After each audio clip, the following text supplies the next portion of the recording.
జనరల్గా ఈ మధ్య కాలంలో చూస్తే ఏ ఇంట్లో చూసుకున్నా సరే చెమ్మ అనేది వస్తుంది. చెమ్మని మనం ఇంగ్లీష్లో డాంప్నెస్ అంటాం. దీనికి రీజన్ ఏంటి అంటే లోపల ట్యాప్ లీకేజ్ అవ్వడం కానీ, లేకపోతే వాటర్ ఎక్కువ కాలం ఉండి స్టాగ్నెంట్ అయిపోయి అది మెల్లగా పీల్చుకొని గోడలో పీల్చుకొని అది లోపల గోడ నుండి బయట గోడకి వస్తుంది. సో అదంతా process over the period of time జరుగుతుంది. అది మనకి తెలియదు.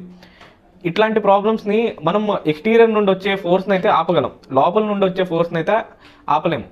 సో అది ఆపాలి అంటే ఏం చేయాలంటే, ఇప్పుడు ఫర్ ఎగ్జాంపుల్ బాత్రూంలో మీకు ట్యాప్ లీకేజ్ ఉంది, బయటకి వాటర్ వస్తుంది. సో మీరు బయట పెయింట్ అప్లై చేశారు, వాటర్ ప్రూఫ్ ప్రైమర్ అప్లై చేశారు, పెయింట్ అప్లై చేశారు, ఇదంతా చేసినా సరే మీరు లోపల ట్యాప్ని ఎంతకాలం అయితే రిపేర్ చేయరో ఆ ప్రాబ్లం అనేది సాల్వ్ అవ్వదు, అది రిపీట్ అవుతూనే ఉంటుంది. సో మీరేం చేయాలి, ఫస్ట్ లోపల ఏదైతే ప్రాబ్లం ఉందో అది రెక్టిఫై చేశాక అప్పుడు మీరు వాటర్ ప్రూఫ్ ఏదైతే water proof wall care, water proof primer, water proof emulsion ఇదంతా యూస్ చేసుకున్నారనుకోండి,